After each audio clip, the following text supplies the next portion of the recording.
Aloha from Hawaii, and welcome to Women in Sustainability, Innovating in a Man's World. I'm Amanda Ellis, lead for Global Partnerships at the ASU Julianne Wrigley Global Futures Laboratory and Professor of Practice at Thunderbird School of Global Management. It is my honor this evening to interview three extraordinary women, all related to the We Empower United Nations Sustainable Development Goal Challenge, and WE stands for Women Entrepreneurs. We Empower was launched by the UN Secretary General, the President of the World Bank, and the Council of Women World Leaders at the UN General Assembly in 2018.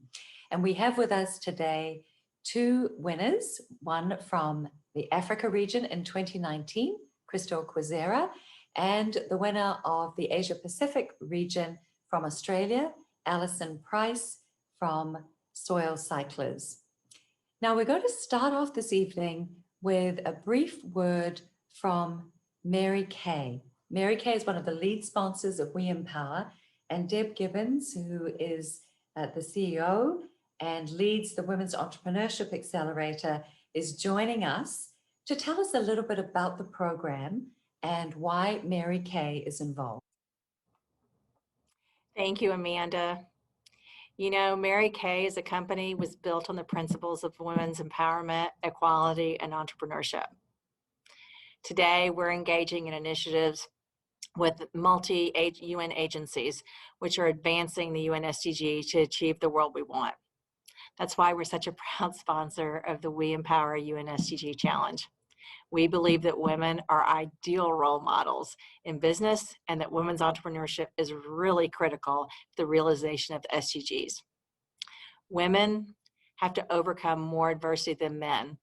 We struggle to access education and funding and childcare and justice, overcome legal discriminations and gender pay gaps, and overcome social prejudices. Women have no choice but to be tenacious and resilient if they're going to be successful in their businesses. And women are often also homemakers and caregivers, and so they're just natural born multitaskers. And that gives them agility and resourcefulness and adaptability. They're key qualities to being a successful entrepreneur. Often women are able to identify opportunities that nobody else does. They're critical to helping economies bounce back in a time of crisis. And COVID-19 has really emphasized the need for women to lead under extraordinary circumstances. But you know what really strikes me about women entrepreneurs is they're more focused on making a difference in the world through their business venture. For Mary Kay Ash, that was certainly true. She created a dream company of hers to educate, mentor, and train women to be entrepreneurs.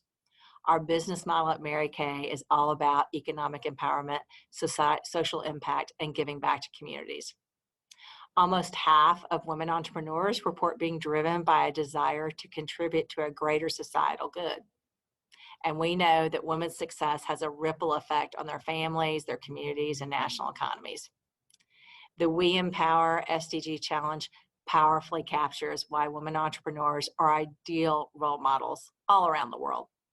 Alison, the founder of Soil Cyclers, works across 3 out of 4 most male-dominated industries in Australia.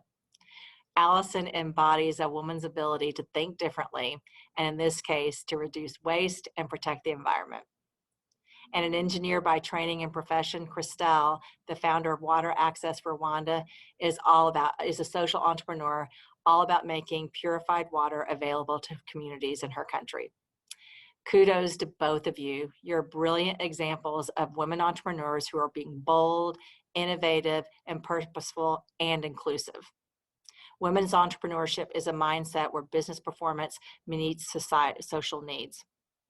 Women's entrepreneurship is what the world needs to forge new pathways, grow opportunities, and help build a more equal and sustainable future. I'm delighted now to introduce 2 of our We Empower UN SDG Challenge winners. First, Alison Price, who is the Managing Director of Soil Cyclers in Australia. And Alison, you are in a very male-dominated industry, namely mining.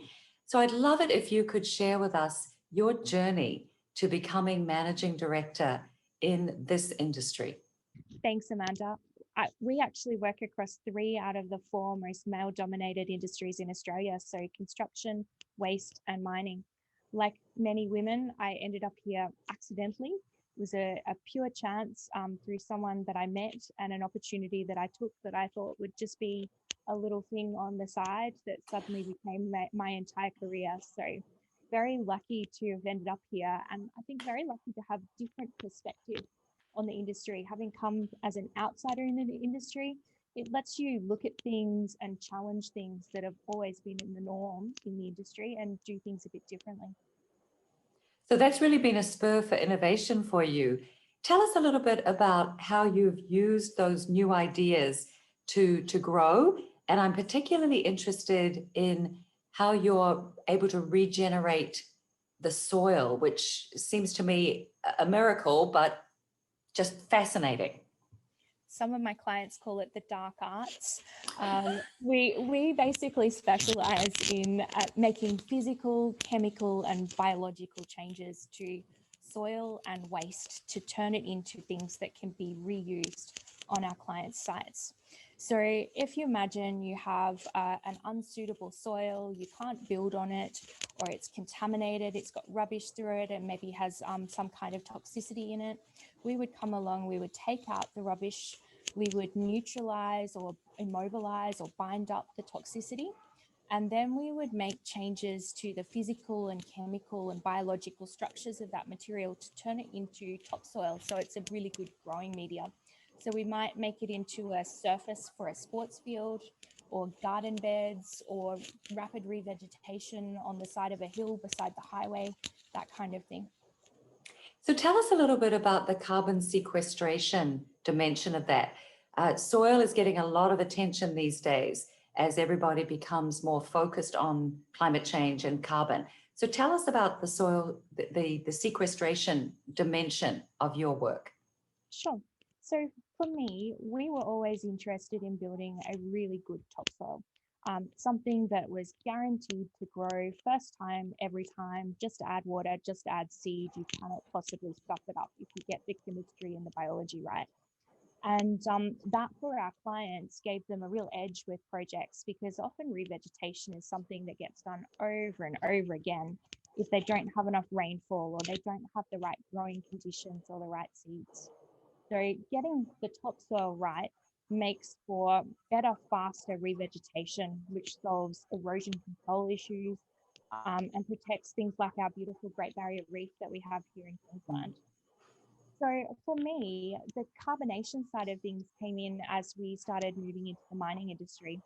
So Soil Cycle is my business, is part of a Circular Mine Consortium, which is a collaboration between multiple different companies. And we're one of the top 10 finalists in the BHP Tailings Challenge. So BHP are giving away $10 million US to a company or group of companies that can come up with a circular economy recycling solution for tailings. So part of our income generation strategy is that we're capturing carbon in those tailings and utilizing the European carbon economy. So from one site, we expect to be able to capture more than 30,000 tons per annum of carbon off just one mine site. Now, if you imagine there's 25 billion cubic meters of tailings stored worldwide, there's so many opportunities to do that in that mining space. And that's a great technology with one of our partners in the Circular Mine Consortium. What an amazing innovation, and wonderful to think that you could scale this and really grow it globally. I was one of the judges when you won the 2020 Asia Pacific top spot for the We Empower UN SDG Challenge. And I was very interested to see that this is really a unique innovation that you've come up with in Australia that you think could go to scale globally. So tell us a little bit about how that might happen. I think in Queensland, where I come from, we've got a combination of issues where we're a state that relies very much on our environment for tourism, and we're very much into protecting our waterways, and because they empty silts into the ocean, which affects the Great Barrier Reef. So we've also got quite challenging soils. We've got sodic soils, we've got acid sulfate soils, all naturally occurring. So coming in and partnering up with soil scientists and being able to make large scale changes to these soils was kind of where the company was born, and we've grown significantly from there. For us, that soil science is the basis of everything that we do. And I think we're a lot further ahead than many other places in the world in that little pocket of Southeast Queensland where we started, and being able to take that technology to the world as the world looks for better solutions to problems they didn't even realize that they had has been part of the business. That's fantastic. Now, I know too that you've made a real effort as a woman and MD in a very male-oriented business to make sure that you hire a diverse workforce.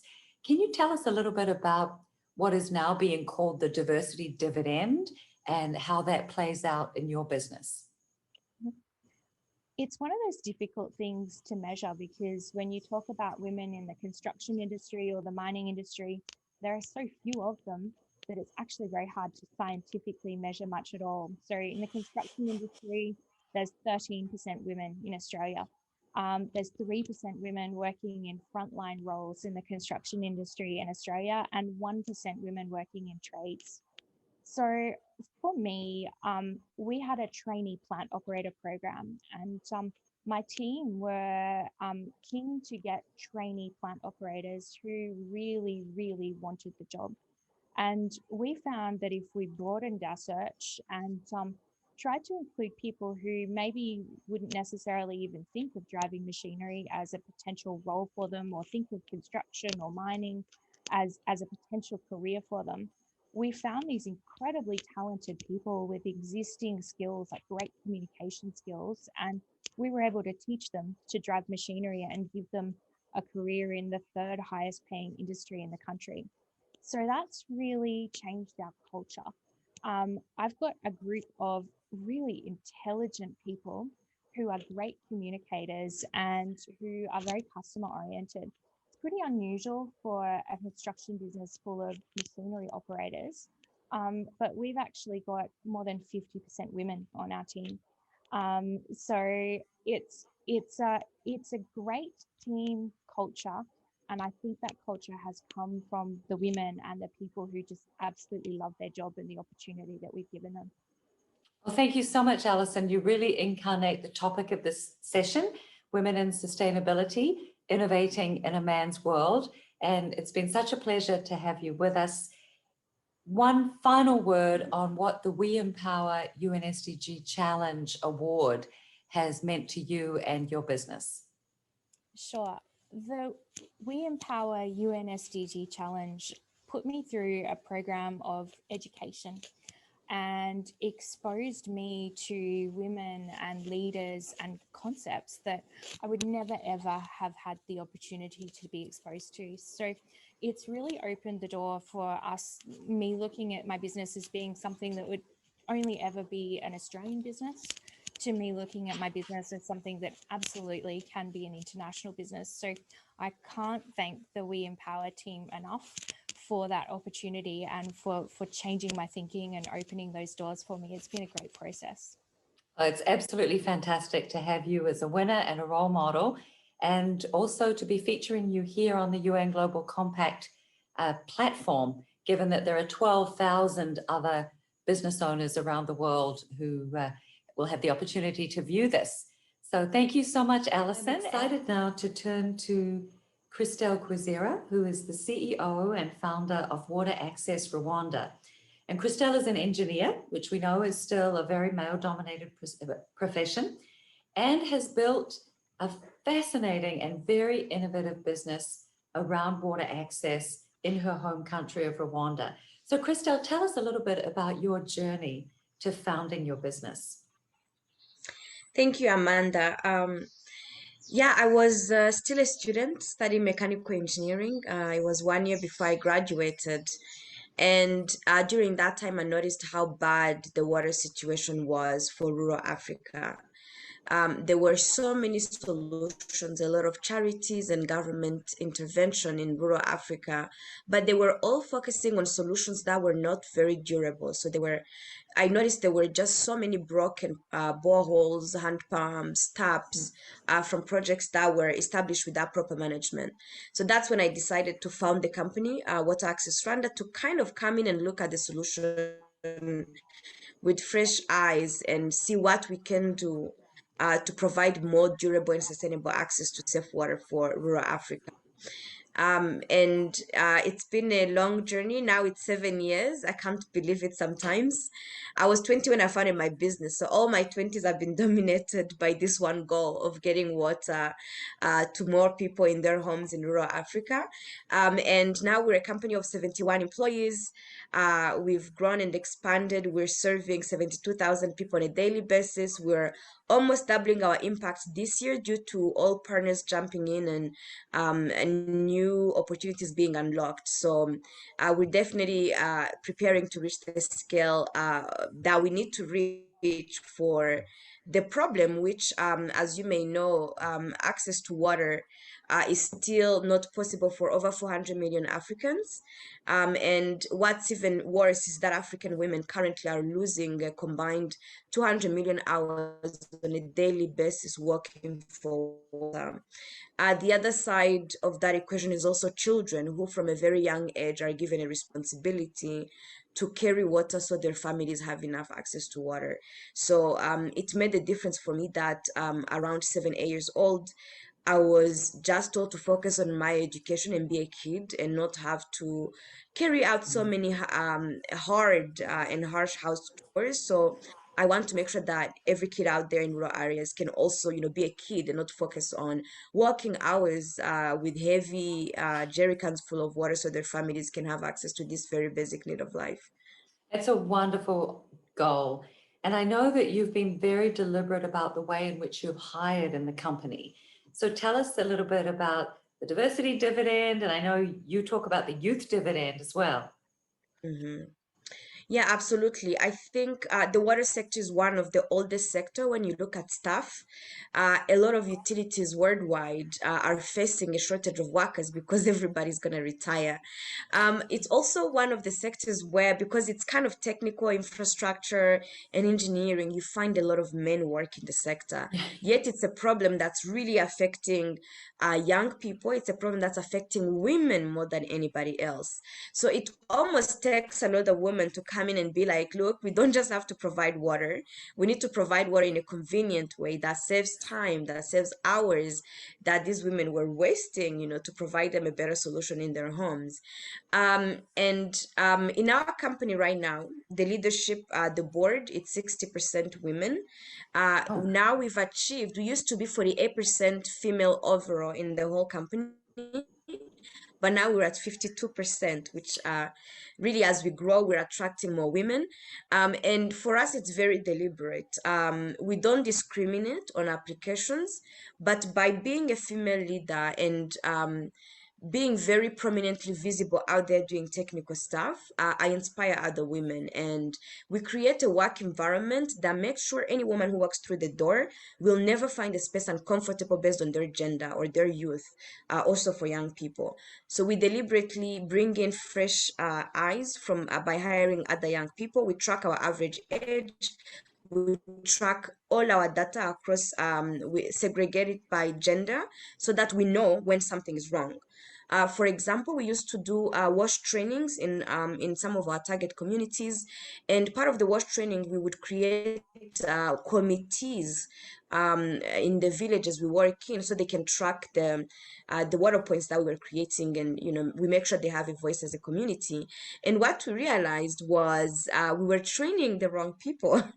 I think we tracked data for about a few trainings, and then we realized, wait, where are the women? So of all the committees that had been formed, less than 30% were women. Yet the trainings trained more women. So it's like we're training more women, but once we're forming these committees, we're losing the women. So by realizing that and the fact that we're tracking tracking the data, at least we're able to notice when we have a problem, when we maybe are having a bias or letting the community have a bias on who should be a leader, who should be making decisions about water points, and so on. So for me, it's something that I realize, especially with let's think of women cooking. Women are cooks when it's in the home and it's not getting paid. But when you think of hotel chefs and restaurant chefs, suddenly it's a men's profession. So I'm always very, very keen to look at things that women will naturally do. But once you make it lucrative and paid and you give a title to it, to make sure that we don't lose the women that were doing that before it was a recognized and valued profession. So it's always something, and for us, it starts with tracking the data and knowing exactly what impact we're having, and being deliberate and inspiring other young people and women to join professions that naturally seem scary to them. And the water sector needs it. A lot of sectors need young women to train them, and that you spur innovation once you have all a different perspective, once you have everybody coming in with their because we all have biases, so the more balanced you have, or the more you include all ideas, the more you're going to see sides of the problem you weren't seeing before. So definitely, That's such a good point. for us, inclusion and diversity, it's a winning play. And I think that illustrates beautifully the topic that we're talking about today, women in sustainability, innovating in a man's world. And as an economist, I couldn't agree more. What you measure is what you're able to make a difference in. And so great point about the data as well. And Christelle, you yourself are a wonderful role model, being a woman engineer, and there are very few, unfortunately, still. Tell us a little bit about what benefit you have got from being part of the We Empower UN SDG Challenge, and of course, being the whole of Africa winner. Yes, 2019 was a transformational year for me, and a lot of the credit goes to the We Empower program. A lot of times, because when we're talking about being in these male-dominated fields, as pioneering women, there is you still always want role models. You want to see, how do the other people do it? How do I need to be? As humans, we're always looking for things like that. So when you're in a male-dominated field, you tend to define your leadership based on the other leaders you see. You tend to define who you should be based on what you're seeing. And I think the We Empower program really emphasized the points of you're not just a leader, you are a female leader. And that comes with gifts, that comes with specific challenges. And the program was all about like self-nurture yourself as a female leader, not just as any leader. And notice when you're the gifts you have as a leader, but also the challenges you have. And it was looking at me as a whole woman, not just a leader or an engineer, but a female one. And it's something to be celebrated. And it was just so good to hear from women founders, women leaders, women pioneers of other industries, hear from them what challenges they've navigated. And I found so many identifying moments. And for me, one of the biggest one was remembering to be a good friend for myself, because I'm a fighter for others, I'm a good friend for others. But it's like it was emphasized, Christelle, you need to be a good friend to yourself. And honestly, when I'm a good friend to myself and self-nurture, everybody else gains. But as women, we're so taught to give and almost never to take, that it's something we need to look at within our leadership and address those challenges as well. And now finally, back to Deb from Mary Kay. Deb, we've both heard from Alison and Christelle how important the training component of the We Empower program was. And I know that Mary Kay has a very special initiative with a range of UN partner agencies, the Women's Entrepreneurship Accelerator. Tell us a little bit about the Accelerator and the importance of an SDG 17 multi-stakeholder partnership in bringing the Accelerator to life. You know, Amanda, the idea of the Accelerator started in China, where Mary Kay China was partnering with the UNDP to launch the SDG Village Project in Waipula in Yunnan Province. The SDG Pilot Village was focused on empowering women economically. In the past 3 years, the project has successfully helped Waipula transform into a vibrant village. And the local poverty rate has dropped from 28% in 2017 to 0% in October 2020. Waipula is the first village-level initiative to demonstrate the powerful impact of women entrepreneurs and how they can successfully implement the SDGs locally, in this case in rural China. From 2017 to 2020, the initiative directly contributed to 12 of the 17 SDGs. We wanted to scale the success globally, and we couldn't do it alone. So we reached out to the UN Office of Partnerships, which is activation of Goal 17. In 2019, Mary Kay created the Women's Entrepreneurship Accelerator, which is a multi-agency partnership in collaborations with 5 UN agencies in this case: UN Women, UN Global Compact, the International Labor Organization, International Trade Center, and the UN Development Program. The Women's Entrepreneurship Accelerator is designed to inspire and educate and build capacity for women's entrepreneurs all around the world at individual and institutional levels. The mindset of the partnership is a public-private sectors together with civil society. And it's the very foundation, bringing all of those 3 facets together is the foundation of the Accelerator. Each UN agency brings its own distinctive skill set and depth of expertise and reach needed to create an ecosystem that women entrepreneurs need to transform the world and participate equally in the growth of their local and national economies. The Accelerator's goal is to eliminate roadblocks to women entrepreneurship all around the world. We're doing this through focused, robust education and training, access to funding and economic participation, and through advocacy. We're doing it all with the focus on impact. We know without a doubt that women's entrepreneurship is going to play a key role in the post-pandemic recovery around the world. And that's why we think the mission of WIA is so timely. We need women entrepreneurs to be successful to emerge from this pandemic. Women can't wait, and we all need to work together to create systemic change that women entrepreneurs need to thrive. And that is what the Accelerator is going to do. Well, thank you so much, Deb, Alison, and Christelle for joining us here tonight on the Innovation and Growth stage of the UN Global Compact Leaders Week. It's been wonderful to hear about the sustainability innovations and the way in which you've all been able to really pivot and just achieve so much in a man's work. The recording will be available, and we hope that you will share it widely with your colleagues and your friends. Thank you so much for joining us, and aloha from Hawaii.